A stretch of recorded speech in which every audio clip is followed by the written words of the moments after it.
वकील अयूब का इस्माइल बोलिए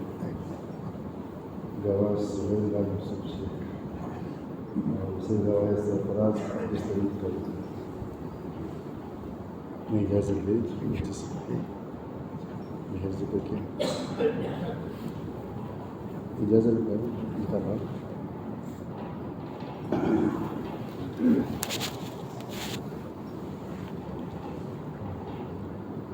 मोहम्मद नाज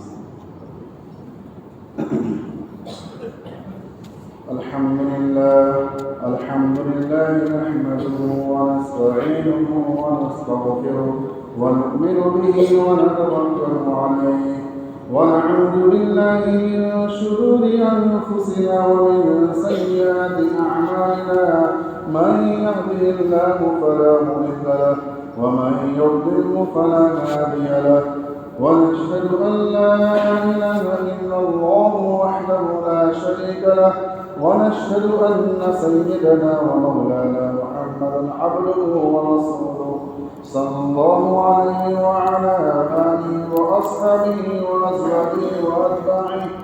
قال الله تبارك وتعالى يا أيها الناس اتقوا ربكم الذي خلقكم من نفس واحدة وخلق منها زوجها وبث منهما رجالا كثيرا ونساء واتقوا الله الذي تساءلون به والأرحام إن الله كان عليكم رقيبا وقال تعالى يا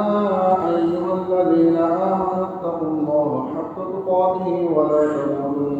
ولا تموتن إلا وأنتم مسلمون وقال تعالى يا أيها الذين آمنوا اتقوا الله وقولوا قولا سديدا يصلح لكم أعمالكم ويغفر لكم ذنوبكم ومن يطع الله ورسوله فقد فاز فوزا عظيما وقال النبي صلى الله عليه وسلم الدنيا كلها متاع وخير متاع الدنيا المرأة الصالحة وقال النبي صلى الله عليه وسلم النكاح من سنتي وقال فمن رغب عن سنتي فليس مني أو كما قال عليه الصلاة والسلام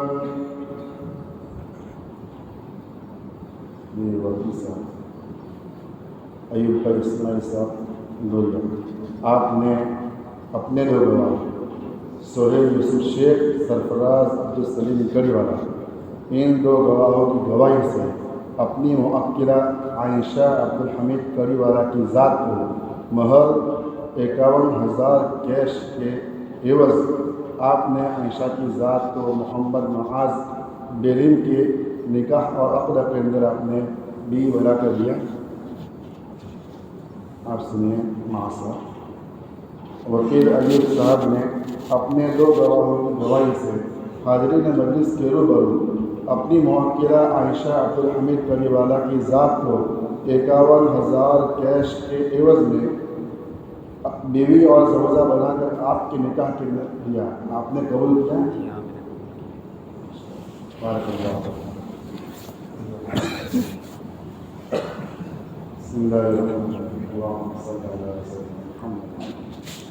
اللهم ربنا ظلمنا انفسنا وان لم تغفر لنا وترحمنا ونكون من الخاسرين لنكون من الظالمين. اللهم ربنا اتنا في الدنيا حسنه وفي الاخره حسنه وقنا عذاب النار وقنا عذاب القبر وقنا عذاب الحشر وقنا عذاب الدين واحشرنا يوم القيامه مع المتقين مع الايمان واحشرنا يوم القيامه مع المتقين مع الابرار. اللهم انك عفو كريم تحب العفو فاعف عنا يا كريم يا ارحم الراحمين ارحمنا ويا اكرم الاكرمين اكرمنا. اللهم الف بينهما كما الفت بين ادم وحواء عليه الصلاه والسلام. اللهم الف بينهما كما الفت بين سليمان وبين يونس عليهما الصلاه والسلام. اللهم الف بينهما كما الفت بين موسى وصخر عليهما الصلاه والسلام. اللهم الف بينهما كما الفت بين محمد صلى الله عليه وسلم وعائشه رضي الله تعالى عنها. اللهم الف بينهما كما الفت بين علي وفاطمه رضي الله تعالى عنهما. یا اللہ ہم بہت گنہگار ہیں، یا اللہ خطا کار ہیں، یا اللہ سیاکار ہیں، یا اللہ رات کے اندھیرے میں دین کے اجالے میں جان کے بھی انجان کے بہت گناہ کیے، ایک گریما کا معاف فرما دیجیے یا اللہ، ہمارے ظاہری باطنی اور چھوٹے بڑے تمام گناہوں کو معاف کرنا۔ ایک کریم آقا، ہم آپ کی نعمت استعمال کرتے رہیں، اللہ ہمارے بیٹھنے کو قبول فرما، یا اللہ اس نکاح کو بے انتہا قبول فرما، اولاد صالحہ کے وجود کا ذریعہ بنائے، یا اللہ آپس میں دونوں خاندانوں کے اندر محبت اور محبت عطا فرما، اختلاف اور ناچاکی سے پوری پوری حفاظت فرما، یا اللہ آپس میں دونوں حقوق کو پہچان کر ادا کرنے والا بنا دے، یا اللہ جیسی محبت حضرت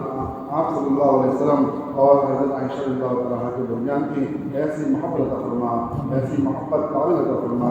اور جیسی محبت حضرت علی اور حضرت فاطمہ رضی اللہ عنہا کے درمیان کی ایسی محبت عطا نصیب فرما۔ ایک کریم آقا، جو بے روزگار ہو جو روزگار عطا فرما دیں، یا اللہ جو بے گھر ہو ان کو مشاغہ وسیع کر عطا فرما دیں، یا اللہ جو بے رشتہ دار ہو جو بے رشتہ ہو جس سے رشتہ نہ آتا ہو ان کو بہترین سے بہترین رشتہ نصیب فرما دیں، یا اللہ جو قرض کرنے ڈوبے ہوئے ہو ان کی قرض کے ادائیگی کی بہترین شکل پیدا فرما دیں۔ ایک کریم آقا، اس نکاح کو بے انتہا قبول فرما دیں اور